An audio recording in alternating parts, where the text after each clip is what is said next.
Hi guys, today's video is about the fight between Gareth and Percival, as well as some takes on their powers. So, let's begin. The first time we see Gareth, he's staring at Hauser's magic and enters without difficulty. This one isn't really Gareth, but don't worry, you'll understand it later. The thing here is that Gareth hits Edlin with his sword, and even though it didn't even cause him to bleed, it instantly kills Edlin. Now, his soul is floating over his body, and if it weren't for Percival, who arrived just in time to reunify Edlin's body and soul, things would have gone really badly for him. Percival had just saved Edlin's life, and Hauser acknowledges that. But Gareth wastes no time and rushes at Percival, who blocks his sword using his magic. This is enough to trigger his interest in Percival's powers. Unfortunately, the fight didn't proceed further because the few remaining competitors advanced to the next phase of the Annuifying Gladiator Festival. In this next phase, they would fight again. But before that, Gareth and Percival have a conversation where Gareth provokes Percival, saying he has an aura of misfortune that befalls those close to him, which ends up hurting Percival. This hits him hard because it's the reason he left his body not long ago. With all this context, we jump to their fight in the next phase of the tournament. The rules are simple. To win, one must make their opponent lose consciousness by forcing them to give up, killing or throwing them into the pit at the outer edges. They stare at each other, and the fight begins. Gareth makes consecutive attacks on Percival, but he deflects them all with his bare hands. Gareth seems frustrated by this result, especially by Percival's far from worried expression. He tries to attack again, but Percival easily counters his efforts.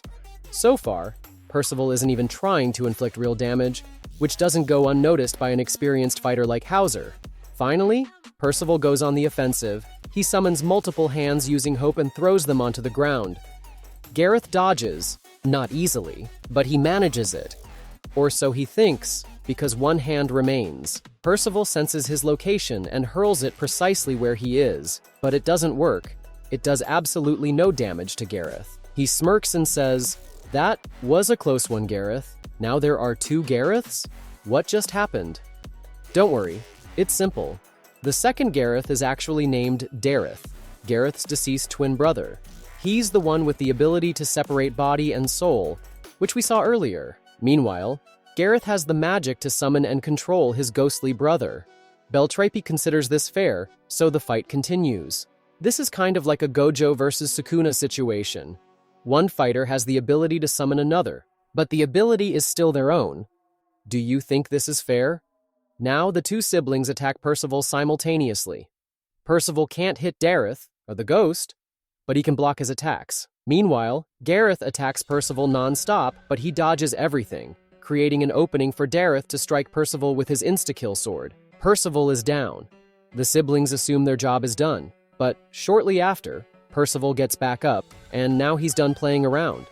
Percival uses an attack, another insta-kill move, targeting Gareth, the one maintaining the ability that keeps Dareth's ghostly form active. He points at Gareth, and Gareth rapidly decays. The resulting panels are incredible, followed by another stunning panel of Percival as the Knight of Death, holding Gareth. Dareth is obviously stressed with the situation. Like, really stressed. So he forfeits the match. And now Gareth is there alive, and the match is over. Percival won, and Gareth is really drained after coming back from death. He falls, worrying Dareth once more, but Percival picks him up, saying they need to get him some rest. On the way, while carrying Gareth, Percival is intercepted by his friends. Donny congratulates him on the win, and doesn't seem to care much about what just happened. However, Anne questioned Percival about his intentions. Did he really mean to kill Gareth to win? Percival reveals that the outcome, where everyone survives, was his plan from the very beginning. And that's where the Dareth versus Percival things ends. It was a fantastic fight. What do you think about it? Let me know in the comments.